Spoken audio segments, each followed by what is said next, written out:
باب نمبر 3 وادی کے قریش۔ حضرت ابراہیم علیہ السلام کی ہی نسل سے تعلق رکھنے والا ایک اور طاقتور قبیلہ قریش تھا۔ حضرت عیسیٰ علیہ السلام سے 400 سال پہلے اس قبیلے کے قصی نامی ایک شخص نے حلیل کی بیٹی سے شادی کر لی۔ حلیل ہی اس زمانے میں قبیلہ خزاع کا سردار تھا۔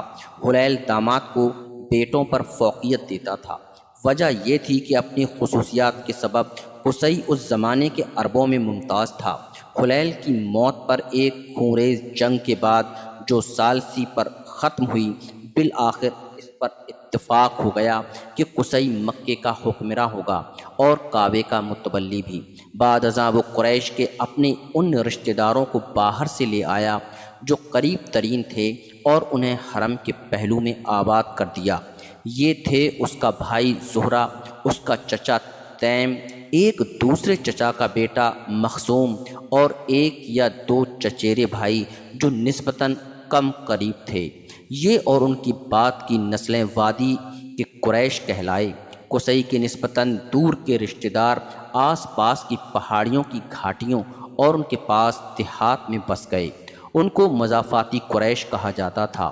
قصی ان سب پر بادشاہ کی مانند حکومت کرتا تھا۔ اس کے اقتدار کا کوئی حریف نہ تھا اور وہ اس کو اپنے مویشیوں پر ٹیکس ادا کرتے تھے تاکہ ان زائرین کے کھانے کا بندوبست کریں جو غربت کے باعث اپنے کھانے کا بندوبست نہ کر سکتے تھے۔ اس زمانے تک حرم کی نگہداشت کرنے والے اس کے گرد خیموں میں رہا کرتے تھے، لیکن اب قصی نے ان سے کہا کہ وہ اپنے لیے مکانات بنا لیں۔ اس نے خود اپنے لیے ایک کشادہ رہائش گاہ بنا لی جس کو دار الندوہ کہتے تھے۔ اب تک سب ٹھیک ٹھاک چل رہا تھا، لیکن نا اتفاقی کے بیج بوئے جانے لگے تھے۔ قصی کی شاخ کی ایک نمایاں خصوصیت یہ تھی کہ ہر نسل میں کوئی ایک شخص ہوتا تھا جو بحیثیت مجموعی سب پر فائق ہوتا تھا۔ قصی کے 4 بیٹوں میں یہ شخص عبد مناف تھا۔ عبد مناف کو باپ کی زندگی ہی میں بالفعل عزت و احترام حاصل تھا، لیکن قصی اپنے سب سے بڑے بیٹے عبد الدار کو باقی سب پر ترجیح دیتا تھا، اگرچہ وہ اپنے بھائیوں میں سب سے کم اہلیت رکھتا تھا۔ اپنی اس جانبداری کے زیر اثر اپنی موت سے کچھ پہلے اس نے عبد الدار سے کہا، فرزند من، اس کے باوجود کہ لوگ دوسروں کی عزت تجھ سے زیادہ کرتے ہیں، میں تجھ کو ان کا ہم پلہ اور حریف بنا دوں گا۔ وہی کعبے میں داخل ہو سکے گا جس کو تو اجازت دے۔ صرف تیرا ہاتھ ہوگا جو قریش کے پرچم جنگ کو گرہ لگائے گا۔ یہ اعزاز کسی دوسرے کو حاصل نہ ہوگا۔ کوئی زائر مکے کے حدود میں کنویں سے پانی نہ کھینچ سکے گا مگر وہ جس کو تیری جانب سے یہ حق عطا کیا گیا ہو۔ ہر زائر وہی کھانا کھائے گا جو تیرے بندوبست میں مہیا کیا گیا ہو۔ قریش کوئی قرارداد نہ کریں گے مگر وہ جو تیرے گھر دار الندوہ میں کی گئی ہو۔ اس طرح اپنے تمام حقوق اور اختیارات عبد الدار کو عطا کرنے کے بعد اس نے بیت الندوہ کی ملکیت بھی اس کو منتقل کر دی۔ عبد مناف کی یہ فرزندانہ سعادت مندی تھی کہ اس نے باپ کی خواہش کے سامنے بے چون و چرا سر تسلیم خم کر دیا، لیکن اگلی نسل میں عبد مناف کا آدھا خاندان ہاشم کا طرفدار اور حامی بن گیا، اور اس میں شبہ نہیں کہ ہاشم کو اپنے زمانے میں نمایاں ترین مقام حاصل تھا۔ چنانچہ مطالبہ کیا گیا کہ تمام حقوق جو عبد الدار کے خاندان کو حاصل تھے ہاشم کے خاندان کو منتقل کر دیے جائیں۔ زہرہ اور تیم کی اولاد اور خاندان کی سب سے بڑی شاخ کو چھوڑ کر قصی کی باقی اولاد ہاشم اور اس کے بھائیوں کی حامی تھی۔ مخزوم کے خاندان کے لوگ اور دوسرے نسبتاً دور کے چچا زاد بھائیوں کی اولاد اس رائے پر قائم تھی کہ ان حقوق کو عبد الدار کے خاندان میں بحال رہنا چاہیے۔ جوش و خروش اتنا بڑا کہ عبد مناف کے گھرانے کی عورتیں بہت قیمتی عطر سے بھرا ایک پیالہ لائیں۔ انہوں نے پیالے کو کعبے کے پاس رکھ دیا۔ ہاشم، اس کے بھائیوں اور اس کے اتحادیوں نے اس میں ہاتھ ڈبوئے اور سچے دل سے حلف لیا کہ وہ ایک دوسرے کا ساتھ نہ چھوڑیں گے۔ اس عہد و اقرار کو انہوں نے اور پختہ کرنے کے لیے کعبے کے پتھروں پر اپنے خوشبو بھرے ہاتھ رگڑے۔ عبدالدار کے اتحادیوں نے بھی اسی طرح قسم کھائی اور اتحاد و اتفاق کا عہد کیا۔ وہ متوافقین کہلائے۔ تشدد ممنوع تھا، نہ صرف حرم کعبہ میں بلکہ مکے کے گرد کئی میل کے قطر میں، اس لیے دونوں کہیں دور جا کر آخری سانس تک لڑ مر کر جان دینے کے لیے چل پڑنے ہی والے تھے کہ سمجھوتے کی ایک راہ نکل آئی۔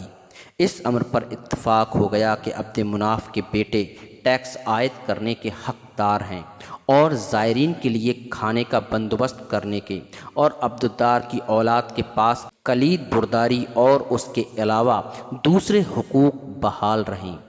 نیز ان کا گھر حسب سابق دار الندوہ بنا رہے۔ ہاشم کے بھائیوں نے اس پر اتفاق کر لیا کہ زائرین کے کھانے کی ذمہ داری ہاشم ہی پر ہے۔ حج کا وقت آتا تو وہ دار الندوہ میں کھڑے ہو کر اعلان کرتا، اے اہل قریش، تم ہمسائے خدا ہو، اس کے گھر والے ہو، تمہارے یہاں اس کے گھر کے زائرین آئے ہیں، یہ خدا کے مہمان ہیں، اس کے مہمانوں سے بڑھ کر تمہاری دریا دلی کا حقدار کون ہو سکتا ہے؟ اگر میں اس قدر دولت مند ہوتا کہ اس ذمہ داری سے عہدہ بر آ ہو سکتا تو تم پر یہ بوجھ نہ ڈالتا۔ وطن میں بھی اور اس کے باہر بھی ہاشم کو بڑی عزت کی نگاہ سے دیکھا جاتا تھا۔ یہ وہی تھا جس نے مکے سے سالانہ 2 کاروانی تجارت کی روانگی کو رواج دیا تھا۔ جاڑے کا سفر یمن کی جانب، رحلت الصیف گرمی کا سفر عرب کے شمال مغرب کی سمت اور آگے شام اور فلسطین تک، جو اس وقت رومی سامراج کے ایک حصے کے طور پر بازنطینی حکومت کے زیر نگی تھا۔ دونوں سفر شاہراہ خوشبو پہ ہوتے تھے۔ گرمی کے سفر کا پہلا خاص پڑاؤ مکے سے اونٹ کے ذریعے 11 دن کے فاصلے پر یثرب کا نخلستان تھا۔ اس مقام پر کسی زمانے میں زیادہ تر یہودی آباد تھے، لیکن اب اس پر عرب جنوب کے ایک قبیلے کا تسلط تھا۔ تاہم یہودی یہاں کی سماجی زندگی میں شریک رہ کر خاصی فراغت اور خوشحالی کی زندگی بسر کر رہے تھے۔ یثرب کے عربوں میں یہ روایت چلی آ رہی تھی، باپ کی بجائے ماں سربراہ خاندان ہوا کرتی تھی، چنانچہ وہ سب مجموعی طور پر ایک عورت کی طرف منسوب تھے جس کو وہ اپنی نسل کی خاتون بزرگ قرار دیتے تھے۔ وہ قائلہ کی اولاد کہلاتے تھے، لیکن اب قائلہ ہی کے 2 بیٹوں اوس اور خزرج کے نام پر 2 خاندانوں میں بٹ گئے تھے۔ قبیلہ خزرج میں سب سے بااثر سلمہ بنت عمرو نامی ایک خاتون تھی، اس کا تعلق خاندان بنی نجار سے تھا۔ ہاشم نے اس کو شادی کا پیغام دیا جس کو اس نے مشروط طور پر قبول کر لیا۔ شرط یہ تھی کہ وہ اپنے معاملات میں کلیتاً خود مختار ہوگی، اور اگر اس سے کوئی لڑکا ہوا تو 14 سال یا اس سے کچھ زائد عمر تک وہ اس کو یثرب ہی میں رکھنے کی مجاز ہوگی۔ ہاشم کو ان شرائط سے اختلاف نہ تھا۔ وجہ یہ تھی کہ نخلستان کا بخار نووارد کے لیے تو ضرور خطرناک ہوتا تھا، مگر مقامی باشندے اس کی خطرناکی سے محفوظ تھے۔ وہاں کی آب و ہوا مکے کے مقابلے میں صحت بخش تھی۔ مزید یہ کہ وہ اکثر و بیشتر تجارتی اغراض کے لیے شام کا سفر کیا کرتا تھا۔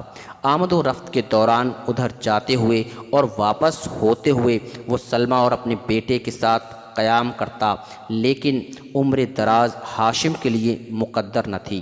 ایک سفر کے دوران وہ فلسطین میں غزہ کے مقام پر بیمار پڑا اور وہیں اس کا انتقال ہو گیا۔ ہاشم کے 2 حقیقی بھائی تھے، عبد الشمس اور مطلب، اور ایک سوتیلا بھائی تھا نوفل، لیکن عبد الشمس بسلسلہ تجارت پہلے یمن میں اور بعد میں شام میں زیادہ مصروف رہتا تھا۔ نوفل کا کاروبار بار عراق میں تھا اور وہ بھی وہاں کم مصروف نہ تھا۔ دونوں اپنی تجارت اور کاروباری مصروفیات کے باعث بڑی لمبی مدت تک مکے سے غیر حاضر رہا کرتے تھے۔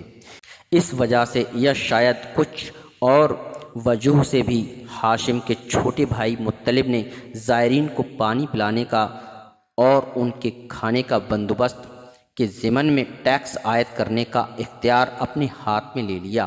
اب اس نے محسوس کیا کہ یہ بھی اس کا فرض ہے کہ اپنے جانشین کی فکر کرے۔ سلمہ کے علاوہ بیویوں سے ہاشم کے 3 بیٹے پہلے سے تھے، لیکن جو کچھ مشہور تھا اگر وہ سچ تھا تو ان میں سے کوئی اور خود مطلب کے بیٹوں میں سے کوئی سلمہ کے بیٹے کا ہم پلہ نہ ہو سکتا تھا۔ اپنی کم سنی کے باوجود شیبہ میں سلمہ نے اس کا یہی نام رکھا تھا۔ قائدانہ صلاحیت کے آثار و علائم ابھی سے نمایاں تھے، اور ان لوگوں کے ذریعے جو دوران سفر یثرب کے نخلستان سے گزرتے تھے اس کے بارے میں بڑی اچھی خبریں برابر مکہ پہنچ رہی تھیں۔ بالآخر مطلب نے یثرب جانے کا فیصلہ کیا اور خود یہ دیکھنے گیا کہ ان خبروں میں کہاں تک صداقت ہے۔ اسی کے ذاتی مشاہدے نے اس کے اندر تحریک پیدا کی کہ سلمہ سے کہے کہ بھتیجے کو اس کے سپرد کر دے۔ سلمہ خود راضی نہ تھی کہ بیٹے کو چچا کے ساتھ بھیج دے، اور بیٹے نے بھی ماں کی رضامندی کے بغیر اس کو چھوڑ کر جانے سے انکار کر دیا۔ مگر مطلب ہار ماننے والا آدمی نہ تھا۔ اس نے ماں اور بیٹے دونوں پر واضح کیا کہ ان دونوں کے لیے مکے میں ناموری اور فراغت کے جو امکانات ہیں یثرب میں قطعاً نہیں ہیں۔ سارے عرب کی زیارت گاہ خانہ خدا کے نگران کی حیثیت سے قریش کو جو مقام حاصل ہے اس کے سبب عرب کا کوئی قبیلہ اس کی ہمسری نہیں کر سکتا، اور اس کا قوی امکان ہے کہ ایک دن شیبہ وہ منصب حاصل کرے جس پر اس کا باپ فائز تھا۔ لیکن اس مقام بلند تک پہنچنے کے لیے ضروری ہے کہ وہ اپنے قبیلے میں گھل مل جائے۔ باہر سے آیا ہوا کوئی محض بیرونی شخص خواہ وہ قریش سے تعلق بھی رکھتا ہو اس سرفرازی کی توقع نہیں کر سکتا۔ مطلب کی بات سلمہ کے دل میں اتر گئی۔ اس نے دل کو سمجھایا کہ بیٹا چلا بھی گیا تو بھی یہ تو بہرحال آسان ہوگا کہ وہ مکے جا کر بیٹے کو دیکھ آئے، یا بیٹا خود ہی آ کر ماں کو دیکھ جائے۔ چنانچہ وہ راضی ہو گئی۔ مطلب بھتیجے کو اونٹ پر بٹھا کر لے چلا۔ اس شان سے یہ لوگ مکے میں داخل ہوئے تو مطلب نے سر راہ کھڑے ہوئے کچھ نوجوانوں کو صدا لگاتے سنا، عبد المطلب، مطلب کا غلام، جاؤ بھی۔ اس نے کہا یہ کوئی اور نہیں میرے بھائی ہاشم کا بیٹا ہے۔ اس کی بات کا استقبال ایک زوردار قہقہے سے کیا گیا، اور نوجوانوں کی یہ غلط فہمی مکے کے گلی کوچے میں زبان زد ہو کر دل لگی کا موضوع بن گئی۔ یہ نوجوان شیبہ کی بجائے عبد المطلب ہو گیا۔ لوگ پیار سے اس کو اسی نام سے یاد کرنے لگے۔ مکہ پہنچنے پر زیادہ دن نہ گزرے تھے کہ اس کو باپ کی جائیداد کے سلسلے میں اپنے سوتیلے چچا نوفل سے جھگڑے میں الجھنا پڑ گیا۔ لیکن ایک طرف سرپرست چچا کی حمایت، دوسری جانب یثرب کے ننہالی خاندان کا دباؤ، عبد المطلب نے اپنا حق حاصل کر لیا۔ اس نے ان توقعات کو بھی غلط نہ ثابت ہونے دیا جو آثار و علائم کی بنا پر اس کی ذات سے قائم کی گئی تھیں۔